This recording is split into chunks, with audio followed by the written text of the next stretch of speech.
ৰাজ্যজুৰি ভেলাঘৰ নিৰ্মাণৰ উৎসাহৰ মাজতে ভেলাঘৰত এক আজব দিশ উন্মোচিত হৈছে। উৰুকাক লৈ এইবাৰ SOP, তাকো ৰাইজে নিৰ্ধাৰণ কৰা। হয়, শুনিবলৈ আচৰিত যেন লাগিলেও এয়া সত্য। চন্দ্ৰাৰ ভেলাঘৰত নচলে সুৰা আৰু গাহৰি। পুৰুষানুক্ৰমে নিয়ম নীতিৰ মাজত সীমাবদ্ধ চন্দ্ৰাত নিয়ম যেন কোনেও ভাঙিবলৈ সাহস গোটাব নোৱাৰে। নিয়ম ভাঙিলে 10,000 জৰিমনা অথবা সমাজৰ পৰা এঘৰীয়া। উল্লেখ্য যে চন্দ্ৰাত থিয়েটাৰ পেণ্ডেল সদৃশ নিৰ্মাণ কৰা হৈছে ভেলাঘৰ, য'ত 100টা পৰিয়ালে লগে ভাগে খাব ভোজ ভাত।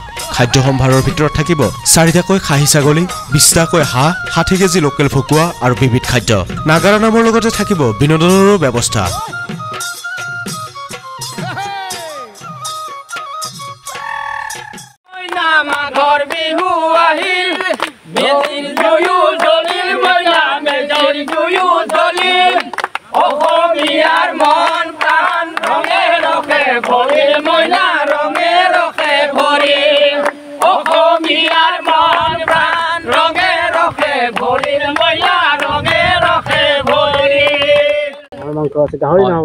গাহৰি নহ'ব, আমাৰ এইটো পৰম্পৰা নাই। আমি ইয়াতে প্ৰথমতে আমি খাহী মাংসই আমাৰ প্ৰথম আয়োজন, তাৰপিছতে মাছ থাকিব। এনেকৈ আপোনাৰ আমাৰ দৈ চিৰাটো থাকিবই, এইটো আমাৰ অসমীয়াৰ পৰম্পৰা। বিহুত লগতে পিঠাৰ আয়োজন কৰিছোঁ। এনেকৈ আমি ভোগালী বিহুতে আমি উলহ মালহেৰে পালন কৰিম বুলি ভাবিছোঁ। গাহৰি পুৰা নিষেধ আৰু গাহৰি সম্পূৰ্ণ নিষেধ আমাৰ। গাহৰি কি হ'বনে নহয়? গাহৰি নহয়, গাহৰি কোনোবাই খাব পাৰে, তাৰমানে 1000 কিলোমিটাৰ দূৰত ছাইডত যাব ডেকা ল'ৰাই যদি ইচ্ছা কৰে।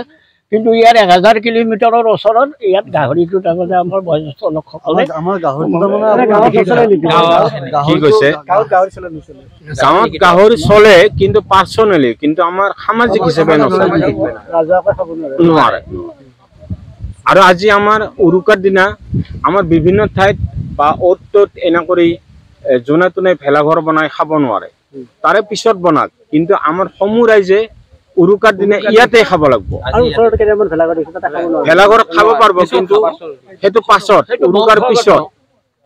উৰুকাৰ পিছত। কাৰণ আমি দেখিছোঁ তাৰমানে এই উৰুকাৰ দিনা বিভিন্ন ঠাইত যদি ঘৰ বনায় তেতিয়াহ'লে অলপ গণ্ডগোলৰ সৃষ্টি হয়। সেইকাৰণে আমি সামাজিকভাৱে সেইটো বন্ধ কৰি দিয়া হৈছে।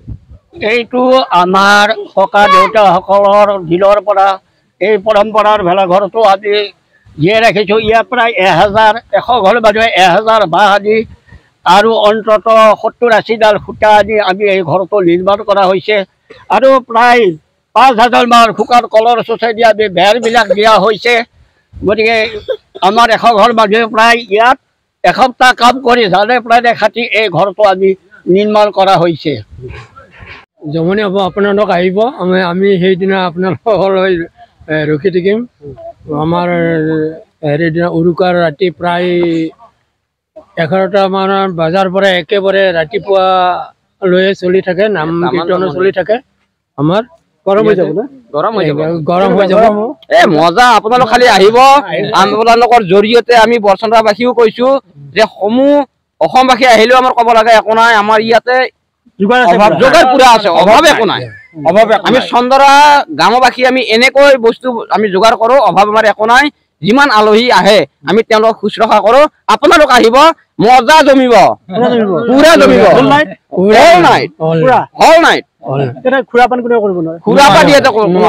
এজন মানুহ যদি সদস্য কোনোবা এজনে যদি খুৰাপান কৰে 10,000 টকা ফাইন আছে, আমাৰ সমাজৰ লিপিবদ্ধ আছে। 10,000 টকা আমাৰ অনুষ্ঠানত কোনোই সুৰাপান কৰিব নোৱাৰে, আমাৰ 10,000 টকা ফাইন আছে। যদি আমি সিদিনাখনে যদি কোনোবা সদস্যই সুৰাপান কৰি আহে 10,000 টকা ফাইন, তেওঁতো আমাৰ গাঁৱৰ পৰা আলাগ হৈ থাকিব লাগিব, বহিষ্কাৰ হৈ থাকিব লাগিব। আমি সংবিধানত চলা সমাজ, আমি গণতন্ত্ৰ সমাজ, আমি বৰচন্দ্ৰাবাসী ৰাইজ।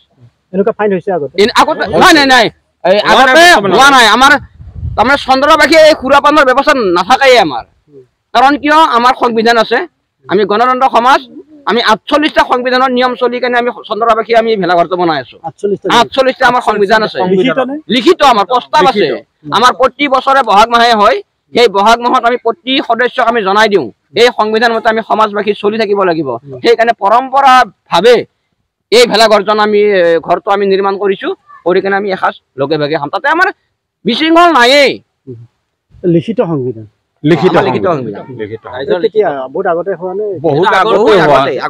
আমাৰ এখেত আছিলে যেতিয়া ছেক্ৰেটাৰী আছিলে, আমাৰ মোহন দাস তেওঁলোকে আমাৰ সংবিধানখন কিন্তু আমি সংশোধনীৰো ব্যৱস্থা আছে সংশোধনীও কৰিব পাৰোঁ কিবা এটা ধৰক আগতে কিবা এটা আছিলে ফাইন হয়তো এতিয়া আমি বঢ়াব পাৰোঁ সেনেকুৱা আমাৰ লিখিত সংবিধান আৰু এতিয়া এইটো আমাৰ ডিচি ছাৰৰ তাত এইটো আমাৰ প্লেচ কৰা আছে কামৰূপ ডিচিৰ তাত প্লেচ কৰা আছে আমাৰ সংবিধান ভাল পাইছে সংবিধানটো এই অনুষ্ঠানটো ইমান ধুনীয়া অনুষ্ঠান এটা পাতিছে নহয় ডিচিটো আমাৰ দীৰ্ঘেশ্বৰী আপোনালোকৰ জৰিয়তে আহ্বান জনাইছোঁ তেখেতেও যেন আহে আৰু আমাৰ তেখেতেও যিহেতু পদনীয় সভাপতি আমাৰ দীৰ্ঘেশ্বৰী মন্দিৰৰ আৰু আমি দীৰ্ঘেশ্বৰী মন্দিৰৰ ৰায়ত আমি ৰায়ত হিচাপে আমি মানি আছোঁ